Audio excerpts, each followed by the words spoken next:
Hi, my name is Sarah Jane Isom. I've been coaching for about a year. I consider myself kind of a hobby coach or a part-time coach, as I just haven't decided to really take the plunge into coaching full-time yet. However, I still believe that hitting Success Club every month is extremely important. It helps build your business and builds good habits for when you are ready to take the plunge and go take your business to the next level, which I'm just about ready to do. So I wanted to talk a little bit about how I make Success Club every month and why it's important to me. So first of all, at the beginning of every month, I make a plan. I sit down and I review other past months, and I make a list of everyone I can think of that might be interested in buying a challenge pack or doing Shakeology Home Direct, and I make a list. After that, I look at what challenge packs are on sale to see if there might be someone who might be interested in buying a challenge pack, because it's actually on sale this month instead of waiting for another month. So for instance, 21 Day Fix is on sale this month, so I would go through all my people that had showed interest in the 21 Day Fix before and put them on the list. I also make a list of potential coaches, people that I think that would make really great coaches, and I add them to my list. Once I have my list of people at the beginning of the month, then each week I focus on those people. So I either private message them, or I do Facebook posts or Instagram posts that I feel like would talk to them, interest them. I also make sure that I am liking and commenting on their Facebook posts and their social media so that I'm on their minds. I also I send private messages to let them know about specials or incentives that I might be doing.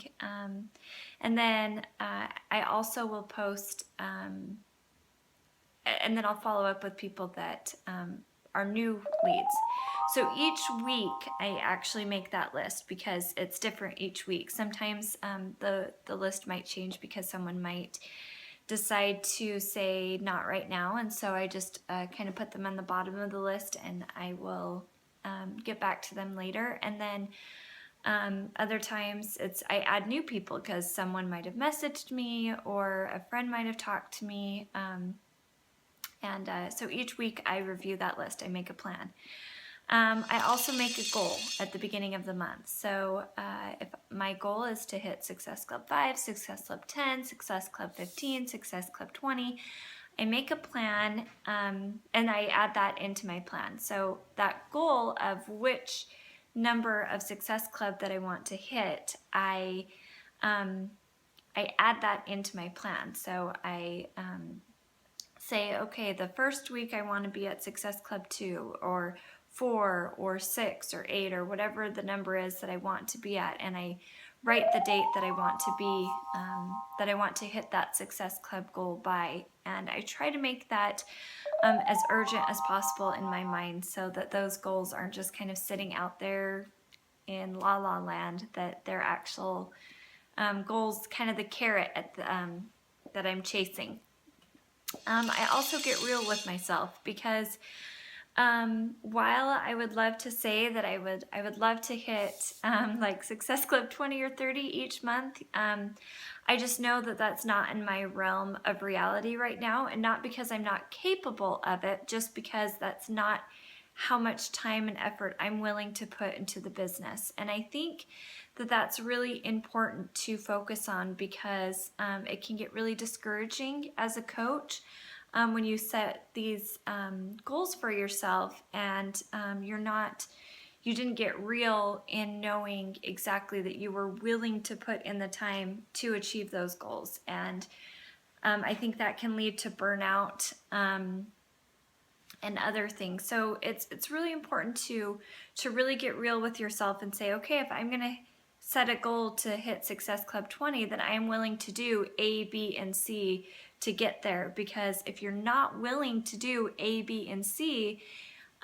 perhaps it's better to just shoot for a goal that's like Success Club 5 or Success Club 10, where you're willing to say, okay, well, I am willing to message this many people every day, or I am willing to do this. And that way your goals are achievable, and you're not burning out because you're sprinting all the time. The next point that I want to talk about is getting rid of excuses, because that is just, it's so easy to build up a whole long list of excuses. When I first started doing coaching, it was just months, not even a month, after my son had passed away from trisomy 18. And I had every excuse in the world. I mean, I was in the grieving process, and I found that I needed this business to get through daily life. It helped me to focus on other people, but my story's for another time. But I also, in the past year that I've been coaching, I've moved 5 times. I've been separated from my husband through the Army for 5 months. Most of that time we are living in a hotel or in temporary housing. I also was working another job, and now I'm getting, now we're in the middle of another 12-month deployment. So excuses are, you need to understand the difference between getting real with yourself and what you can really handle, and what your life is really, what you're really capable to achieve at that time, and what you're using as excuses. So if you're using an excuse like, I don't know anyone, so I don't know anyone to sell a challenge pack to, well, then get to know someone. Or, I don't have that many friends on Facebook. Well, start adding friends on Facebook. Or, everyone I know is a Beachbody coach. Well, then get to know some new people, find new ways. I just had a girl come over to my house yesterday that I just met. She mentioned, she was like, oh, I see you have Shakeology. Is it good? So I whipped her up a glass of Shakeology so she could try it, and I let her try out PIO and talk to her about coaching. You really have to just take opportunities to hit Success Club. You can't be afraid of taking those moments when they come to you. And then the last thing I want to talk to you about is start now. Don't wait, start now, because there's never going to be a good time to start. There's never going to be a perfect opportunity to just hit Success Club. It's never going to just fall into your lap. You're never going to have hundreds of people knocking down your door begging to buy a challenge pack from you. You have to create those opportunities for yourself, and you have to start now. You can't wait for those opportunities to find you.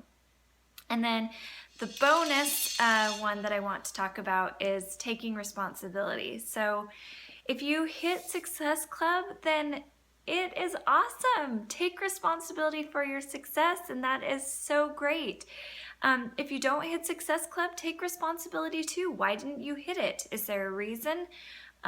Most often there is a reason. Maybe you didn't message enough people, and sometimes you could have done everything right and you still didn't hit Success Club. That's actually happened to me a couple times. In the past year, I've hit Success Club 10 months out of the 12, and the 2 months that I didn't hit Success Club, I actually hit Success Club 4. So the 2 times that I didn't hit Success Club, there were reasons why. I didn't, maybe I didn't explain myself thoroughly to some people about the value of the challenge pack, or whatever the case is. But you need to learn from your mistakes and take responsibility for them, whether they're successes or mistakes. But those are my steps in how I hit Success Club each month, and how I try to continue on to hit Success Club. And my goals for this year that my husband are deployed is to really take my business from a hobby part-time coach into a full-time coach. So thanks for listening, and I wish you the best.